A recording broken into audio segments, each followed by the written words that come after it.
Mesdames, Bezrat Hashem, on ne l'a pas encore annoncé, on l'annoncera Bezrat Hashem. Jeudi, Beniloula de Maran Rabbeinu Ovadia Yosef, Zechron Tzedek Kadosh Livracha, et Bezrat Hashem avec Douda, et on essaiera de faire. Ouais. On a fait tout rapide en fait. Ah, Bezrat Hashem. Juste que, voilà, on confirmera, mais Bezrat Hashem. Donc, Bezrat Hashem, le cours, il est aussi des Lunishmat, Moreno Verabenu, Ateret Rochen Rabbeinu Ovadia Yosef, Zechron Tzedek Kadosh Livracha, Oto Tegen Alenu.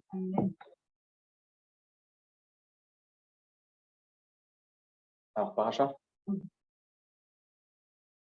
a mis la pression, c'est très dur à part. Préparé, ni l'un ni l'autre. Rien n'est prêt. Bezrat Hashem. De toute façon, ça y est ce que j'ai, Bezrat Hashem, par contre, je te rends. Alors, déjà, il faut savoir que à partir du moment où Adam Arishon, il a fauté, par l'intermédiaire du Nachash et sa femme, etc., il y a eu plusieurs choses qui sont tombées dans ce monde.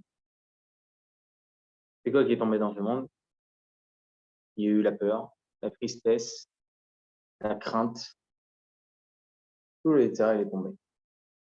On va essayer d'apprendre aujourd'hui, Bezrat Hashem, comment faire face à tout ça. Mais avant tout, on va essayer de mettre les choses en ordre dans l'histoire. Après, en fin de compte, l'humanité a débuté, ça a commencé mal. Quelques années après, quelques dizaines d'années après, quelques centaines d'années après, il y a eu Noach. Noach, il était dans une époque, c'était une catastrophe, c'était le seul tzaddik. Elle était le dot Noach, Noach, Ish, tzaddik, Tami, Maya, Bedorotav. C'était le seul tzaddik. Tout le monde était à Shemishmor. Tellement le monde, il était imprégné par il y a écrit comme ça, par les relations interdites, par le vol. Même les animaux eux-mêmes, ils faisaient ces avérotes. Une poule pouvait partir avec une oie, un chien avec un loup. Oui, c'est marrant. J'essaie de trouver la chose en fait la moins sordide, mais en tous les cas, c'est un peu sordide. Mais tout en réalité, tout était complètement embrouillé. Vous savez que les fourmis, il y a écrit comme ça que Akadosh Baruch Hu, il a mis des animaux dans ce monde, des bestioles dans ce monde aussi pour qu'on apprenne leur derech eretz, leur midot. Qu'est-ce qu'on devrait apprendre des fourmis? Derech eretz, le travail.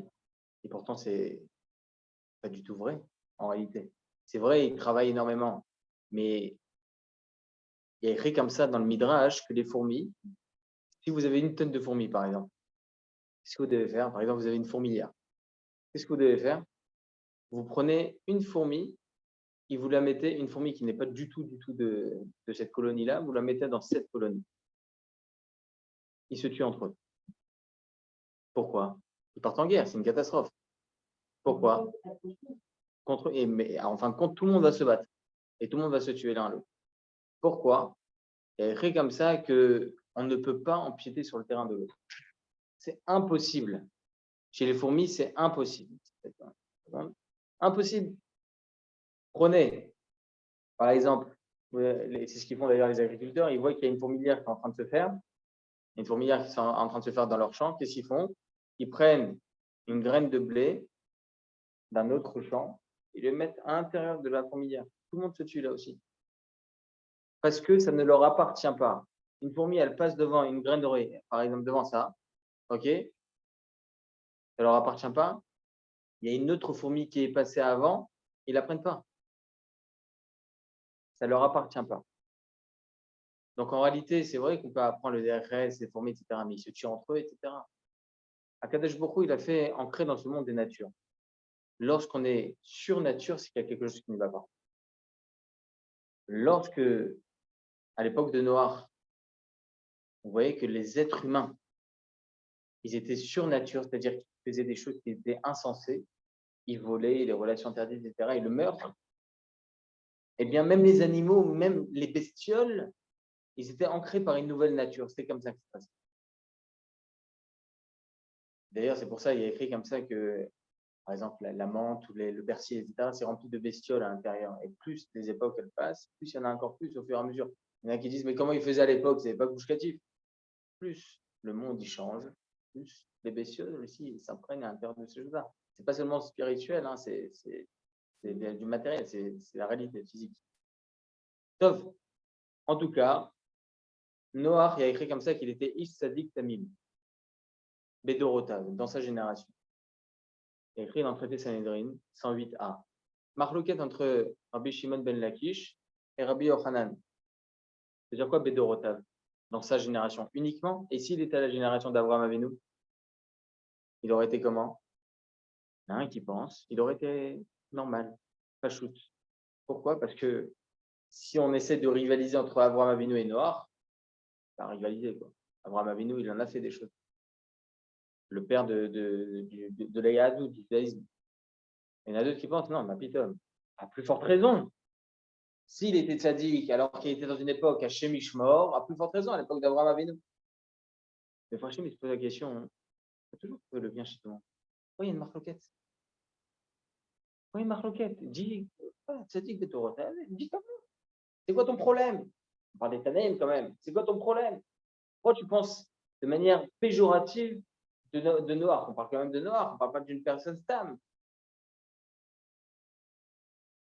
Les Mepharshim nous apprennent que c'est pour nous apprendre quelque chose là aussi. Pour nous apprendre que quoi? Noach, il avait une particularité extraordinaire, c'est qu'il était tzaddik dans une telle génération. Mais qu'est-ce qu'il a fait pendant 120 ans de construction de la Teva? Akadosh Baruch Hu lui a demandé de construire la Teva. Pendant combien d'années? 120 ans. 120 ans. On s'imagine, c'est quoi 120 ans? Alva qu'une personne vive jusqu'à 120 ans. 120 ans. Qu'est-ce qu'il a fait pendant 120 ans? Rien. Il n'y a que lui qui est rentré avec sa petite famille, son petit cocon qui est rentré dans la Teva. Et ils sont où? Il n'a pas fait faire tes cheveux aux autres? Il n'avait pas prévenu. Non, il était tamim, c'est-à-dire il aimait tout le monde. Et tout le monde l'aimait. Tout le monde aimait Noir. Parce que c'est vrai que c'était un tzaddik, mais il était aimé de tous. Mais ce qu'il faisait, mais se retenait fèche. Voilà, on dit l'Unishmat Maran Rabbeinu Ovadia Yosef. Ils ont demandé une fois au Rav Shlomo Zalman Auerbach par quel mérite il a eu Maran Rabbeinu Ovadia Yosef d'être autant, ça veut dire d'être aussi grand que ça. C'est-à-dire, tout le monde est assez grand. Alors, Shlomo Zalman Auerbach était grand, et Tel Rav était grand, tout le monde était grand. Mais Maran Rabbeinu Ovadia Yosef, c'est quelque chose de spécial. Même une fois, le Rav Yitzhak Zilberstein, il a demandé au Rav Steinemann, c'est celui que je vois.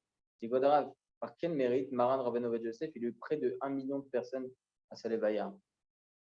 Près de 1 million de personnes. Je me souviens, lorsque j'étais à Salevaya, on était au collège, je me souviens, j'étais à Guadzev à l'époque, et on était dans le collège Bémet du Rav Yitzhak Yosef.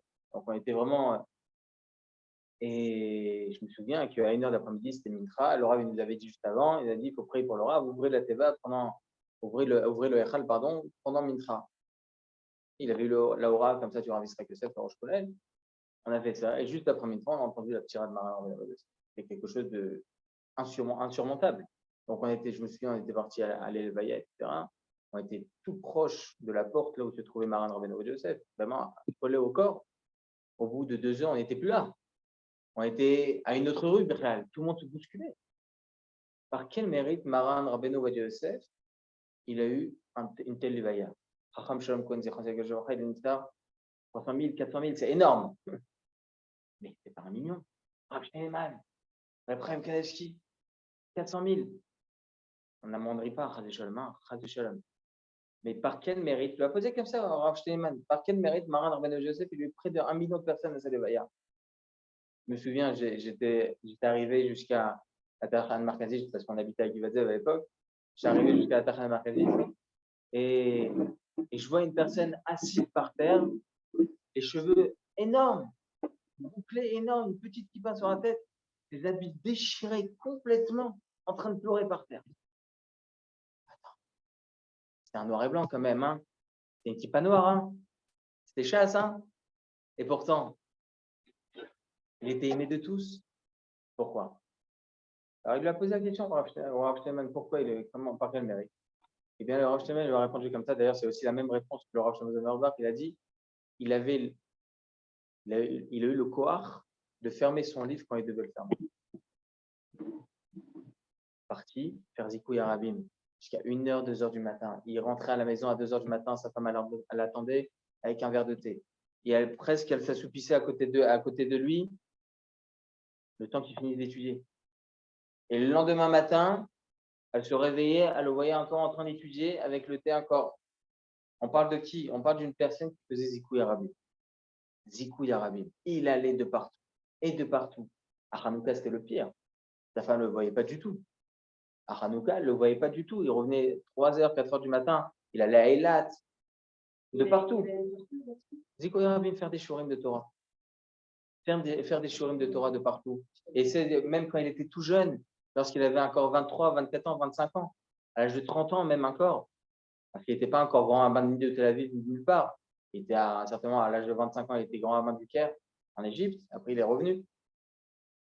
Il allait en bus à l'époque. Je me souviens, il y a 15-20 ans, lorsque on venait en Israël pour les vacances, et la chaleur dans les bus. Alors imaginez-vous, il y a 80 ans, il y a 70 ans. OK? Il y a 70 ans, lorsqu'il allait dans les bus. Il rentrait dans les bus pour aller jusqu'à Ramleh, pour aller jusqu'à Rosh Hanikra, Haïfa, de partout. Pour faire quoi? Pour donner un cours entre Mintra et Arvit, pas seulement. Il avait une feuille du Misra d'Achinour avec lui, signée pour mettre les enfants avec le Torah. Il faisait ça. Il faisait ça. Et il y avait. Ah,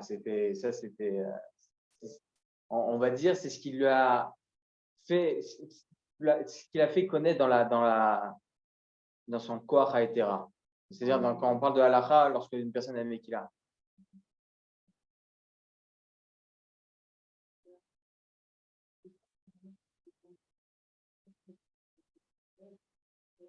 Bien sûr. Et il y avait combien il y a eu de soldats de l'armée de l'air?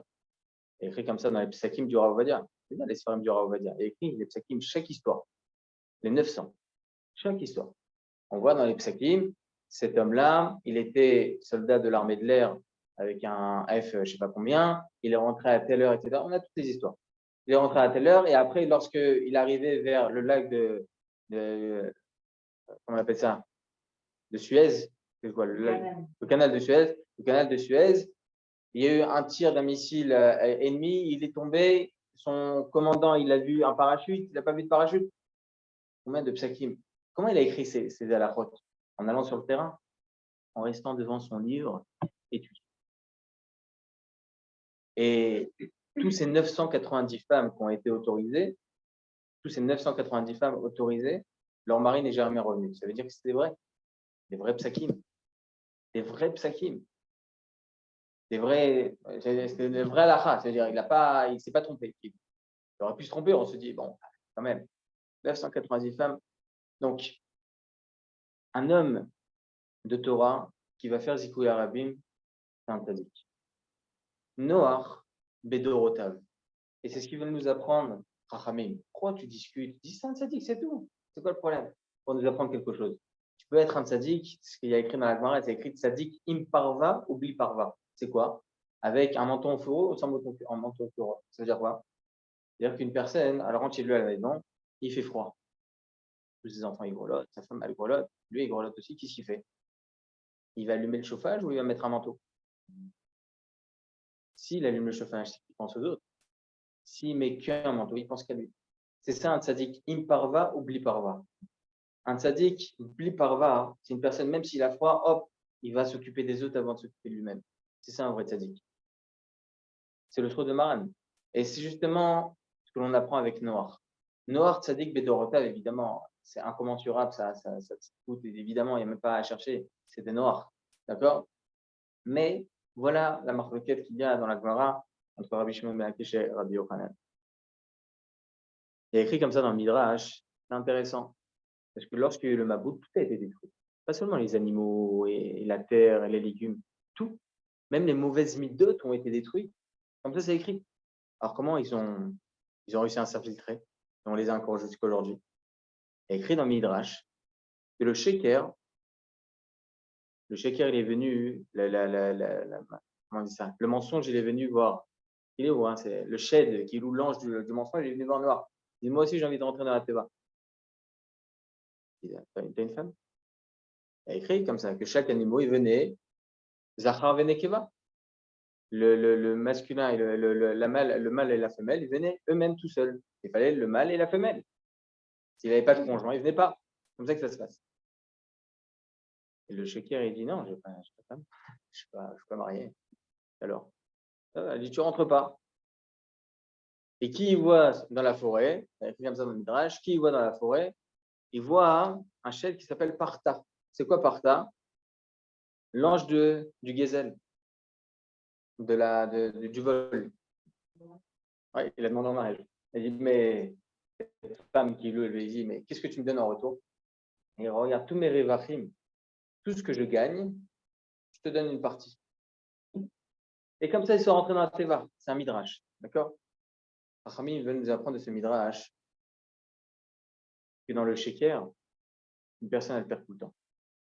Une personne qui est dans le mensonge, son revach, ce qu'il va gagner, ça va aller où? Dans le partage, dans le gezel, ça va être volé. Il ne va pas le garder, cet argent. Ça ne sert à rien. C'est ce qu'on apprend aussi dans la parachute noire. C'est très important, mesdames, de savoir qu'il n'y a pas pire que le mensonge. Le mensonge, une personne, elle ne peut pas être yachar, elle ne peut pas être droite. Une personne qui est dans le mensonge, elle est aussi triste. Elle n'est pas joyeuse. Elle se dit, ah, j'ai fait ci, j'ai fait ça, je suis bien. Elle dit à tout le monde, elle a fait ça, mais il sait, lui, au profond de lui-même, qu'il l'a pas fait. Comme une fois, il y a un tueur, il est en train d'être jugé, et il y a son avocat qui est très, très, très, très fort, très, très fort. Et tout le monde sait qu'il a tué. Lui aussi, il sait qu'il a tué, mais il ne dit pas, parce qu'il a un bon avocat. Et à la fin de l'audience, le juge, il a bien d'écouter son avocat, il lui dit, bon, vous n'allez rien prendre, vous êtes pas coupable, vous êtes innocent. Voilà, en fin de compte, l'avocat, il vient voir son client, il lui dit, dis-le, maître, entre toi et moi, t'as tué ou pas? La vérité, même moi, je ne sais plus. Tu as tellement bien fait ton travail, je ne sais même plus. Et une personne, des fois, dans le sheker, des fois, tellement elle s'intègre en lui, ce sheker-là, ce faux-là, malheureusement, voilà, ça devient une roue et il se sent obligé à chaque fois de mentir et de mentir et de mentir. Ad-Kedekar qui a écrit comme ça dans la Gemara, il a écrit que lorsqu'on va arriver à 120 ans, on va nous poser plusieurs questions. Une des questions, c'est Aïm Nasata Venatata Be'emuna. Est-ce que le commerce que tu as fait, le travail que tu as fait ça Be'emuna? Tu as ouvert une belle épicerie. Est-ce que tu as bien pesé les choses? Est-ce que tu n'as pas mis en même temps du plastique? Est-ce que tu as fait les choses comme il faut avec droiture? C'est très important, mesdames, ça. Et pourquoi c'est très important? Vous savez qu'on a deux choses. On a Ben Adam la Chavero et Ben Adam la Makom. Les misotes qui concernent l'homme vis-à-vis d'Hachem et l'homme vis-à-vis de son prochain. Une personne qui ment, malheureusement, et il n'est pas bon vis-à-vis de son prochain parce qu'il a dit quelque chose de faux, il a fait quelque chose de faux, il a menti, il lui a volé, etc. etc. Ça emmène à tout ça. D'accord? Ben Adam la Chavero, c'est écrit comme ça que même Yom Kippour, ça on en avait parlé une fois, même Yom Kippour, c'est pas Mechaper. Même Kippour, ça n'enlève pas. Ça n'efface rien. Pourquoi? Parce que quoi? L'ifne Hashem, tita'aou. Il y a écrit à Kippour que devant Hachem, je veux me purifier. Devant Hachem, quoi? Ben Adam Lamakom, les avérotes que j'ai fait vis-à-vis de lui, mais vis-à-vis de mon ami. Hachem, il ne fasse pas, Hachem, il ne purifie pas. Une fois, le Harizal, vous savez, il avait une grande spécificité, mis à part le fait que c'était un des grands Mekoubalim et d'une doucha extraordinaire. Il avait une spécificité et qui savait voir sur le front de chacun ses avérotes. On n'a pas envie d'y aller. Pas envie de le voir. D'accord? Et il voyait ça sur le front. J'en connais un comme ça, aujourd'hui encore. J'en connais un rêve comme ça. Il ne faut pas les voir non plus. Pas devant tout le monde, en tout cas. Pas devant tout le monde, mais je le connais. Info. Oui, voilà. Mais c'est toujours dans la nuance, hein, vous en faites pas, c'est toujours dans la gentillesse. Ouais, bah, voilà. Ça fout la recette. Hein. Ah, on reste chez lui un quart d'heure. Hein. Voilà. L'Esther. Alors, on va aller du moins. Et le Harizal, donc il avait cette spécificité-là. Et Rabbi Moshe Galanti, qui était un des grands tzadikim de la génération, vous savez que le Harizal, sa fille, elle a été mariée avec le fils de Rabbi Yosef Karo, le Shulchan Aruch. Donc c'était des Mechoutanim, des beaux-parents et parents. Oui, ils sont tous enterrés à Tzfat, de toute façon. Et Rabbi Moshe Galanti, qui était un des gdolés de la génération, il avait une usine d'habits, de tissus. C'est quand même Rabbi Moshe Galanti, c'est un des gdolés en l'âme. Il a même des livres, on lit dedans. Et une fois, il part voir le Harizal, il lui dit, Gvodarav, dites-moi si j'ai une avéra quelque chose, s'il vous plaît. Il dit, t'es un tzaddik, il y a juste un safek gezel. Peut-être qu'il y a un doute, peut-être que tu as peut-être volé. Ce que j'ai fait. Il va voir ses employés et dit, regardez, c'est simple. Je mets ici un monceau de pièces d'or. À qui j'ai pu, Chazé Shalom, ne pas donner son salaire à 100% le Dama, prenez-le. Prenez ce qu'il faut. Il dit, Gvodarav, vous êtes très, très à l'heure à chaque fois. Vous donnez à chaque fois le salaire comme il faut. On ne va pas vous prendre quoi que ce soit comme argent. Il dit, s'il vous plaît, s'il vous plaît, s'il vous plaît. Et personne ne prend. Et là, il y a une dame qui passe comme ça, après que tout le monde soit parti, elle prend quelques petites pièces comme ça, quelques agourottes. Aujourd'hui, c'est quelques petits shkalim. Et après, il part revoir le Harizal. Il dit, Kodara, dites-moi maintenant, j'ai vu qu'il y avait une femme qui a fait. Il dit, cette femme-là, elle a travaillé une fois un peu plus, mais toi, tu ne pouvais pas savoir. Elle a travaillé avec un peu plus de cohorte. Et elle se sentait peut-être qu'elle allait travailler un peu plus. Donc, tu lui devais peut-être un peu plus d'argent. On n'est pas à ce niveau. D'accord? On n'est pas à ce niveau. Mais regardez le vol où il peut y aller. C'est-à-dire jusqu'à où il peut aller. Oh, combien c'est important, mesdames, d'être honnête dans chaque petite chose. Je ne sais pas dans quel travail vous travaillez chacun, etc. Mais c'est important d'être honnête à 100%. Et l'honnêteté n'est pas seulement pendant le travail, c'est dans chacune des choses que l'on peut faire dans notre vie. Ben Adam Lachavero, c'est ça. L'homme vis-à-vis de son ami. C'est écrit comme ça, hein, que je vous en avais déjà parlé, je pense, que les Asarat Adiberot, les 10 commandements, ils ont été écrits comme ça, pour que d'un côté, il y a les 5 commandements, c'est les 5 commandements, l'homme vis-à-vis d'Hachem, et l'autre côté, c'est l'homme vis-à-vis de l'être humain, de son prochain. Il y a écrit là-bas, tu ne feras pas d'adultère, tu ne voleras pas, tu ne tueras pas, etc. Ce qui est très intéressant, c'est que lorsque vous voyez dans la Torah, parce que tout est écrit, c'est pas comme on voit sur le Echal, le Anochi Hachem, etc., que quelques mots. Non, non. Tout ce qui est écrit dans la Torah, c'était dans les Asarat Adiberot, dans ces pierres-là. Le premier côté, si on lit dans la Torah, on voit qu'il y a plus de 200 mots du premier côté. Presque 200 mots, pardon. Presque 200 mots dans le premier côté. Shamor et Yom Shabbat, le Shabbat, etc., etc. Tout y est là-bas. Et pourtant, lorsqu'on arrive au deuxième Chalek, à la deuxième partie, donc l'homme vis-à-vis de son ami, c'est 2-3 mots chacun, pas plus. Alors, comment Hachem il a fait avec Moshe Rabbeinu pour que ce soit quand même voilà, 2 pierres bien droites, carrées, propres. Il y a écrit comme ça dans le Midrash que le côté de Ben Adam Lachavero, donc où il y avait vraiment que quelques mots, ils ont été écrits très très très gros. Donc c'est pas vraiment à la même hauteur chacun. Pour nous apprendre que quoi? Que Ben Adam Lachavero, il faut le mettre en valeur. L'homme vis-à-vis de son ami, le comportement que l'on doit avoir vis-à-vis de son prochain doit être mis tout le temps en valeur. Et on doit être beaucoup plus marqué même dessus, beaucoup plus intransigeant sur nous-mêmes, sur ces misotes-là. Ne pas faire de la shonara, ne pas parler mal. C'est très important. Très, très, très important. Il y a écrit comme ça une histoire dans la Gemara. Voyez l'importance de l'homme vis-à-vis de son ami. Il y a eu 2 frères qui ont perdu leurs parents. C'est écrit dans la Gemara, c'est une vraie histoire. 2 frères qui ont perdu leurs parents. Il s'est rapporté déjà dans le Midrash. Ils ont perdu leurs parents. Il y avait un frère qui était célibataire et l'autre frère, il était marié avec 4 enfants. Et le père, il leur avait légué un champ. Donc, qu'est-ce qu'ils ont fait logiquement? Ils ont séparé le champ en 2.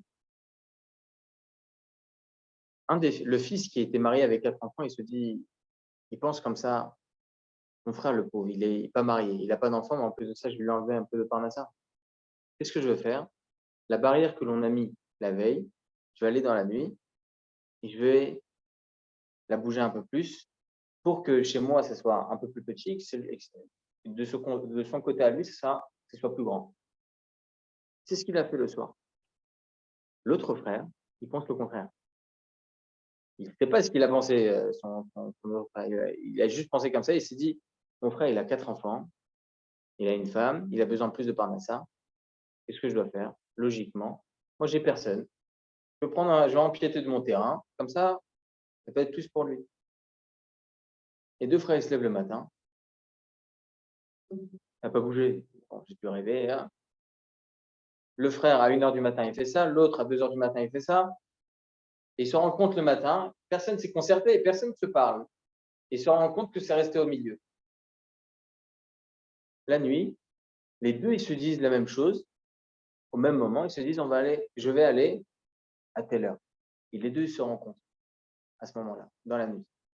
Et ils se rendent compte qu'en réalité, qu'est-ce qui s'était passé?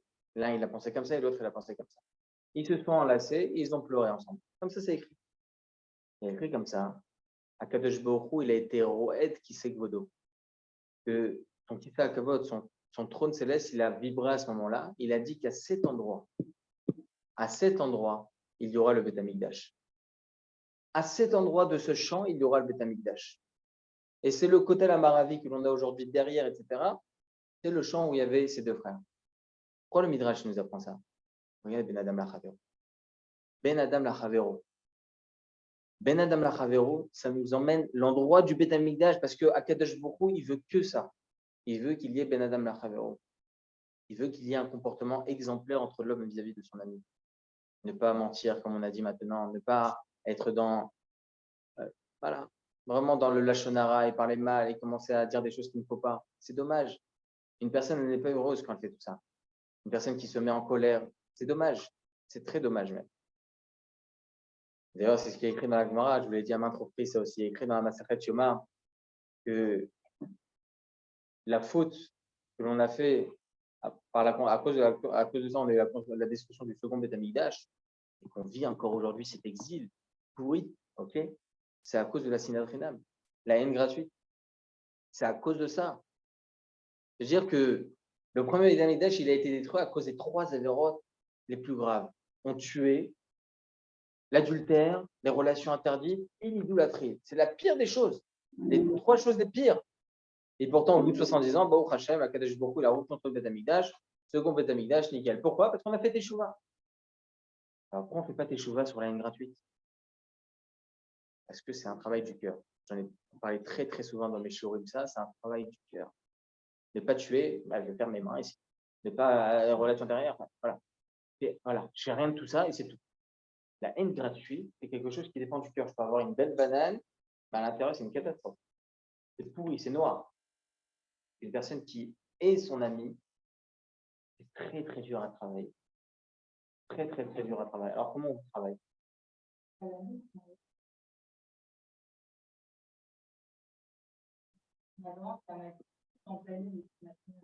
Non, pas seulement, Razak, pas seulement. Il y a aussi l'extérieur, évidemment. Ne pas haïr son ami aussi de manière extérieure, évidemment.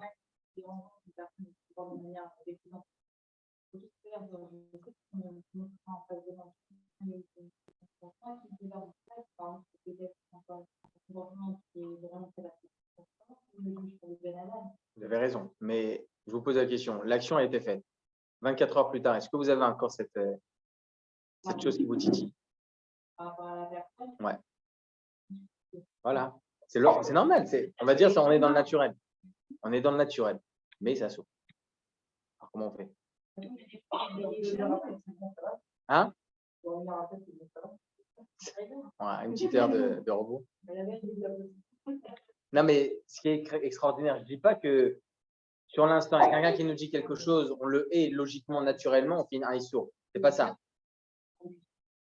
Oui, mais c'est difficile d'y arriver à ça. Alors, comment on arrive à ça? Moi, je suis d'accord avec votre réponse. Moi, je veux d'équilibre. Je veux des ustensiles. Tachles, comment je fais? On a besoin du Beth Amikdash demain, là. Comment je fais pour avancer? Tachles. On fait du bien à Quelqu'un qui ne voulait pas, hein. Même si vous allez lui donner un gâteau, je crois. Ah, tranche. mais on dit que là, c'est.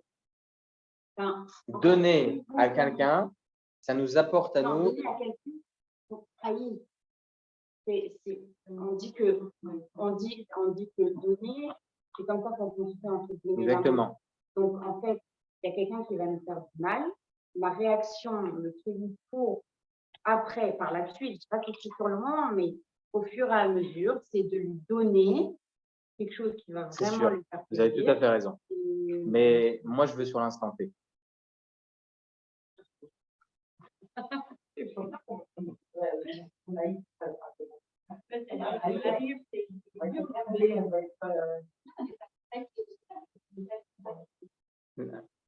parle pas du couple. Je parle pas du couple. Je parle en général. Moi, j'ai compris. Mais je peux vous assurer que vous êtes énervé envers quelqu'un. Vous êtes énervé envers quelqu'un. Vous voulez lui crier dessus. Vous pouvez plus lui parler. Ça peut arriver, ce genre de choses. On est bien d'accord. Ça arrive chez tout le monde. Pourquoi vous voulez vous énerver vis-à-vis de quelqu'un? C'est que vous avez quelque chose contre elle.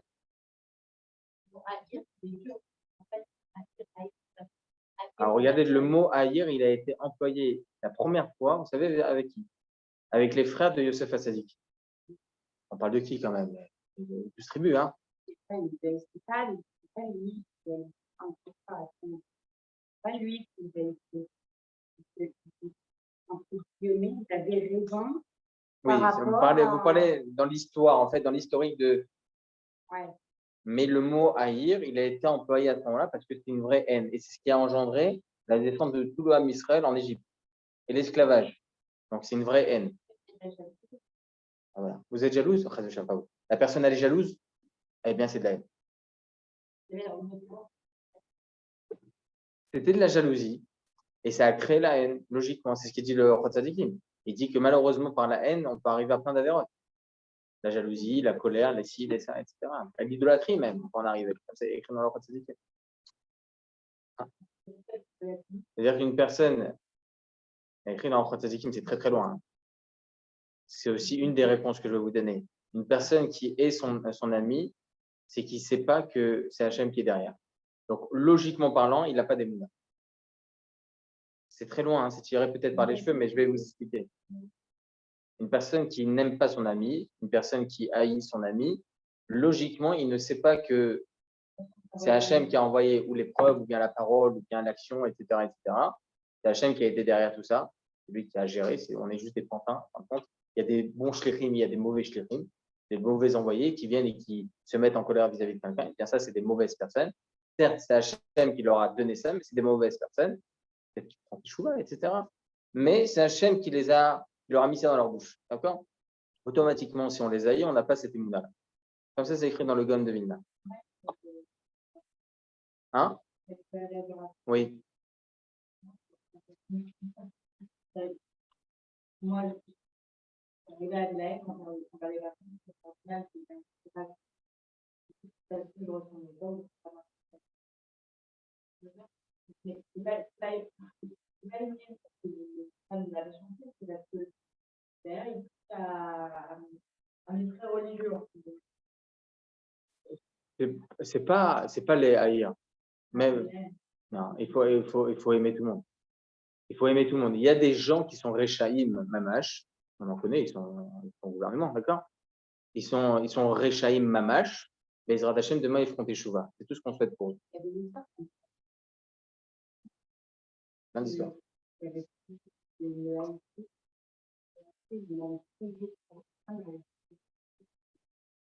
C'était pas le mari, le mari de la femme.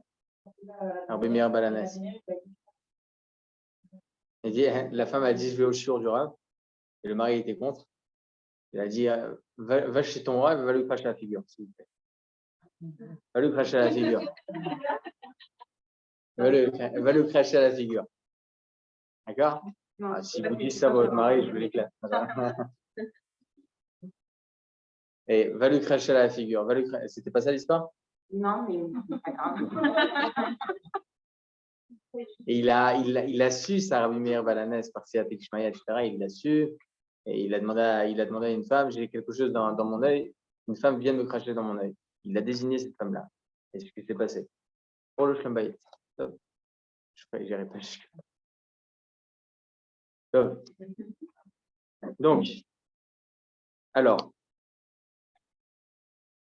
pour pouvoir, il y a plusieurs réponses. Hein. Pour pouvoir ne pas haïr, c'est pas philosophie ce que je vous dis, hein, je suis tout sauf philosophie. Il faut uniquement savoir aimer. Comment on peut aimer? La Torah nous le dit. Comment on aime une personne? Ve'ahavta l'iracha kamocha. Si toi, tu n'arrives pas à t'apprécier toi-même, si toi, tu n'arrives pas à t'aimer toi-même, à t'élever toi-même, à te donner de l'importance, pas de la gava, te donner de l'importance, te valoriser, chazak baruch, eh bien, tu ne pourras jamais aimer ton ami. Jamais. Tu veux aimer, tu veux ne pas haïr, il faut savoir, prends une jeune fille de 10 ans, 8 ans, 6 ans, aujourd'hui même 5 ans, 3 ans, elle aime s'habiller, elle aime se faire belle. 2 ans aussi. Hein. Ouais. Adèle a 18 mois. Pourquoi elle aime s'habiller? Elle veut plaire à qui? À elle-même. À elle-même. C'est très important. Une femme épanouie, c'est une femme qui arrive bien à s'habiller, à s'apprêter. Tout dans la sniout, évidemment. À s'apprêter, à se faire belle, se maquiller. Une personne qui se valorise, c'est ça. Une personne qui se fait propre, c'est une personne qui est épanouie. Une personne qui arrive à se valoriser, qui arrive à se donner à lui-même de l'importance. Il arrivera automatiquement à donner de l'importance envers son ami.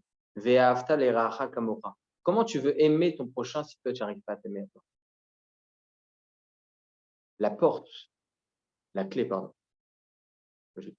La clé pour pouvoir ne plus haïr, c'est aussi savoir s'aimer afin de pouvoir aimer. C'est comme ça. Elle est totalement différente. Vous, c'est vous. Mais elle est totalement différente. Totalement différente. Je ne me ressens pas du tout. Ah bah, je peux vous assurer, comme moi, je marche à Tel Aviv, j'ai envie d'enlacer tout le monde. Eh ben, c'est comme ça. Lieberman, demain, je le vois, je lui mets une kippa sur la tête, je lui demande de faire chapelet. C'est ça. Il faut savoir, c'est vrai qu'à un certain moment, le Da'at Torah nous dit il faut savoir parler mal, il faut savoir dire les choses comme il faut pour pouvoir sauver aussi. Sauver des gens pour ne pas qu'ils fassent des choses. C'est important, il faut savoir nuancer. Mais dans notre fond intérieur, il faut savoir, c'est tradition de jamais haïr. Il y a écrit, le Rambam nous apprend. Il y a certaines haines qui sont demandées.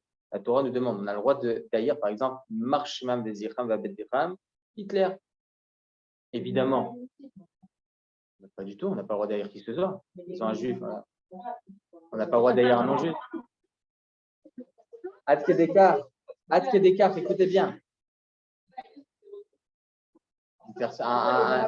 Il marche chemin Vézicham, il y en a des gentils. Il marche chemin Vézicham, va Betzicham, il y en a des gentils. Il y en a qui sauvent des juifs, il y en a qui. Il y a même deux Abou Ghosh, il marche chemin Vézicham, je continue à le dire parce que c'est Père Adam quand même. Il y a deux Abou Ghosh qui sont, c'est des espions pour Israël, etc. Il y en a. Ma cousine, elle me l'a dit. Ma cousine, elle a été pendant 3 ans au Liban en tant qu'espionne. OK? Elle m'a dit que elle était amie, je sais pas, quelle carte ou quoi, amie, avec un arabe qui travaille pour elle. Pendant 3 ans au Liban, etc. Bah, il ne faut pas les haïr, du moins. Il ne faut pas les haïr pour les haïr. Hein?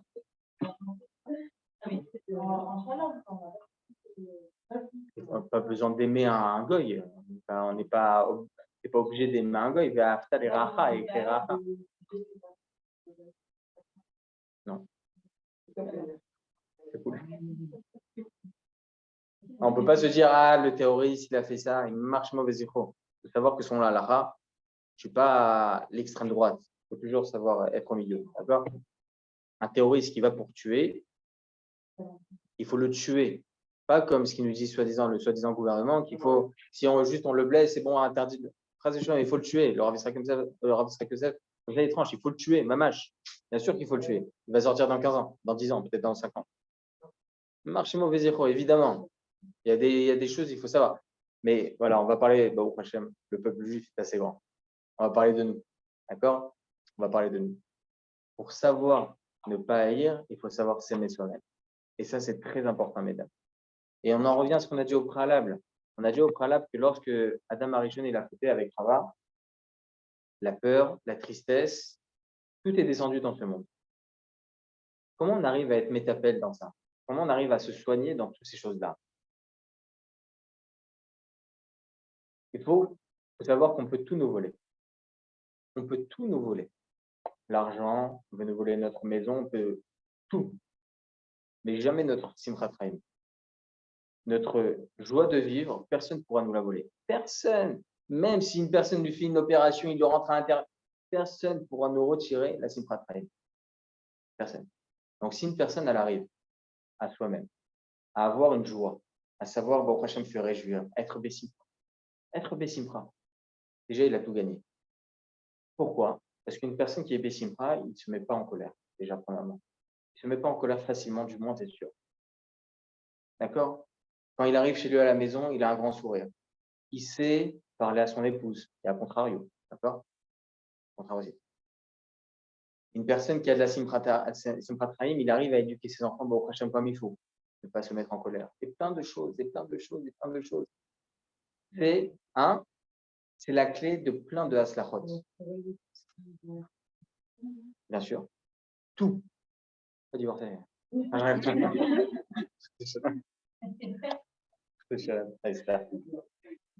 Plein de choses. Il y a plein de choses. Ça amène énormément d'haslacha. Une personne qui a la Simchat Chaim, Baruch Hashem, il arrive Baruch Hashem à énormément de haslachot. Le petit? Ouais.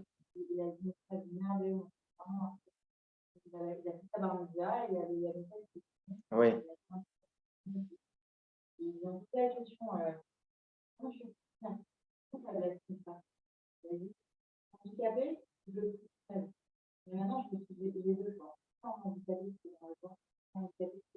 Exactement. Mais c'est.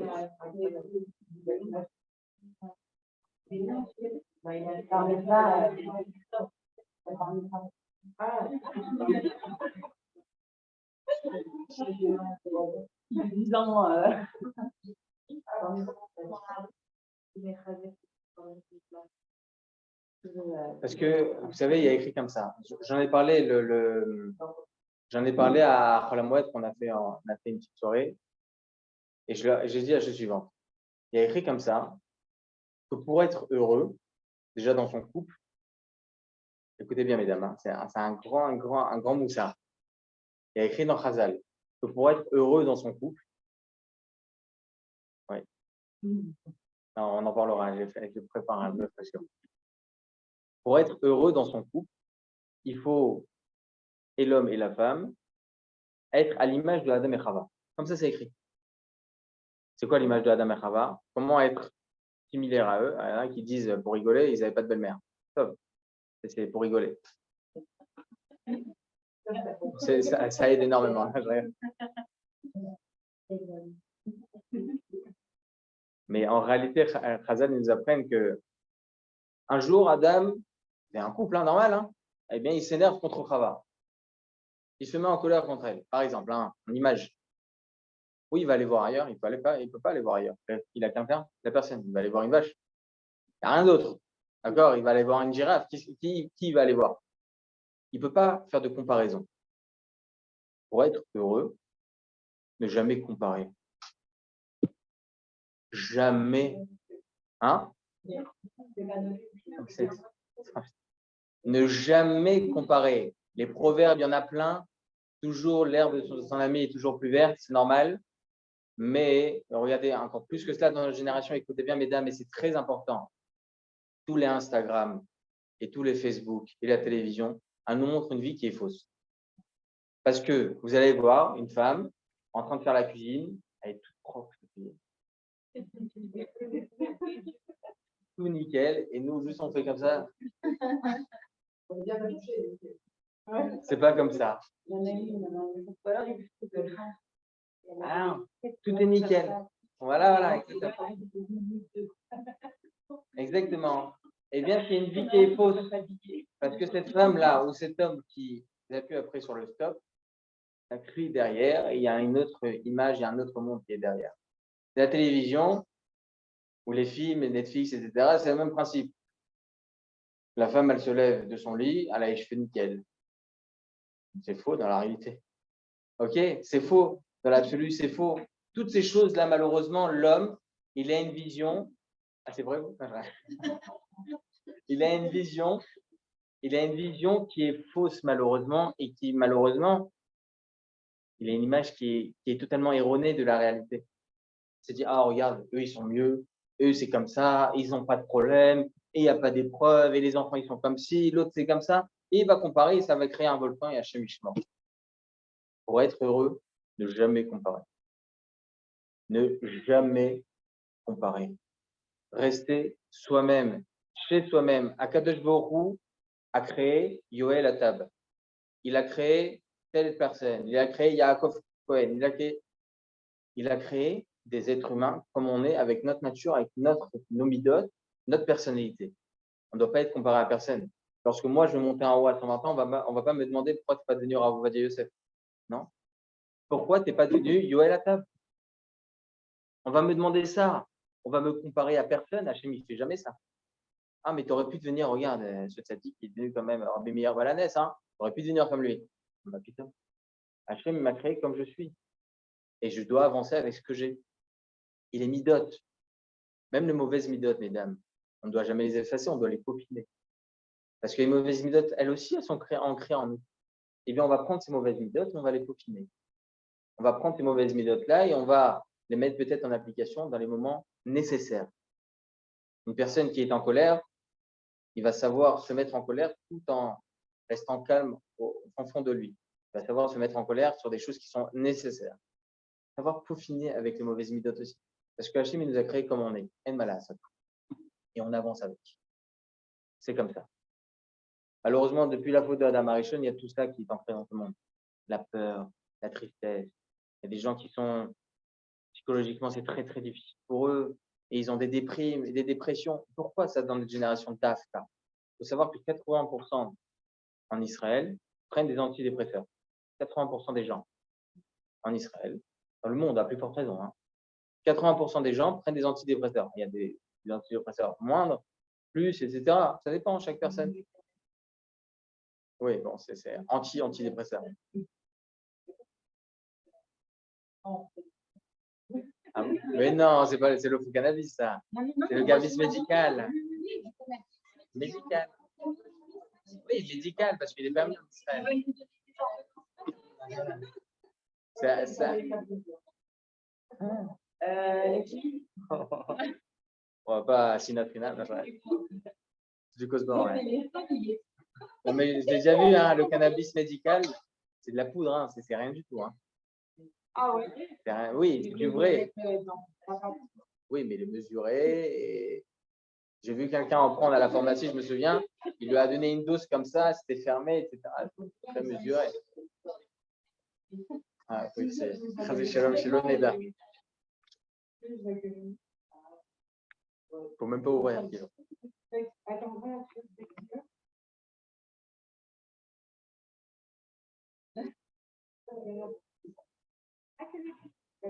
Ah voilà, bah, on n'est pas les seuls. Moi aussi, j'ai reçu. Ah, vous faites un transfert.